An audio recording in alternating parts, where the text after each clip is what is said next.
ঢালিউড যেন আবারও তোলপাড় হয়ে উঠেছে একটি নাম ঘিরে, নিপুণ আক্তার। ঢালিউডের একজন বিতর্কিত অভিনেত্রী, যিনি একসময় ছিলেন চলচ্চিত্র পাড়ার কেন্দ্রবিন্দুতে। ক্ষমতাধর মহলের ঘনিষ্ঠতা ছিলেন আলোচনার তুঙ্গে, ছিলেন ফ্যাসিস্ট সরকার শেখ হাসিনার ফুফাতো ভাই শেখ সেলিমের রক্ষিতা।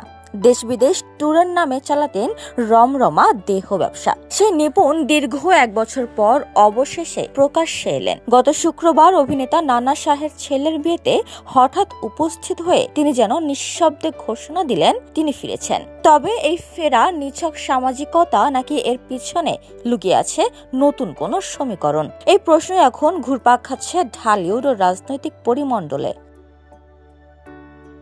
গত বছরের আগস্টে ছাত্র জনতার গণ আন্দোলনে আওয়ামী লীগ সরকারের পতনের পর থেকেই নিপুণ ছিলেন আত্মগোপনে।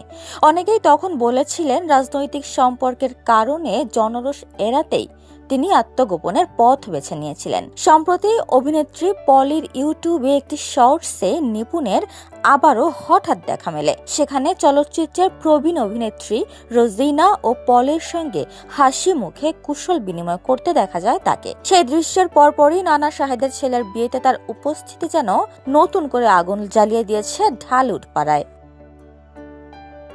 জানা যায়, আত্মগোপনের সময় নিপুণ একাধিকবার দেশ ত্যাগের চেষ্টা করেছিলেন। বিশেষ করে যুক্তরাজ্যে যাওয়ার সময় তিনি সিলেটের ওসমানী আন্তর্জাতিক বিমানবন্দরে পৌঁছান, কিন্তু শেষ মুহূর্তে একটি গোয়েন্দা সংস্থার আপত্তিতে তাকে বিমানে উঠতে দেওয়া হয়নি। এরপর থেকে যেন একেবারেই অদৃশ্য হয়ে যান নিপুণ।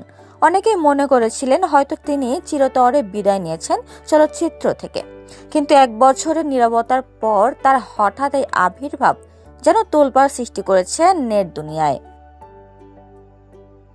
নিপুণের ক্যারিয়ারের বিতর্ক নতুন কিছু নয়। বাংলাদেশ চলচ্চিত্র শিল্পী সমিতির সাধারণ সম্পাদক পদ নিয়ে তিনি একসময় তীব্র সমালোচনার মুখে পড়েছিলেন। নির্বাচনে পরাজিত হলেও রাজনৈতিক প্রভাব খাটিয়ে তিনি বিজয়ী জাহিদ খানকে দায়িত্ব নিতে দেননি।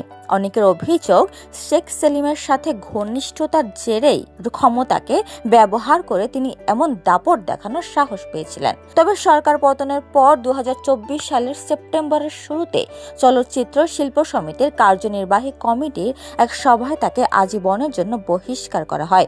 তার বিরুদ্ধে আনা হয় অর্থ আত্মসাৎ ও সংগঠন বিরোধী কর্মকাণ্ডের অভিযোগ। তবে সময়ের চাকা যেন ঘুরে গেছে।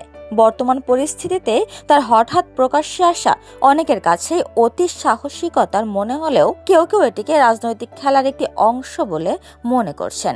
একাংশের ধারণা, নিপুণ হয়তো নতুন কোনো শক্তির সঙ্গে যোগাযোগ স্থাপন করছেন নিজের অবস্থান ফিরে পাওয়ার জন্য। তবে তার ঘনিষ্ঠজনরা বলছেন এটি নিছকই ব্যক্তিগত উপস্থিতি, কোনো রাজনৈতিক পরিকল্পনা নয়। উপমা রায়, সোনালী নিউজ, ঢাকা।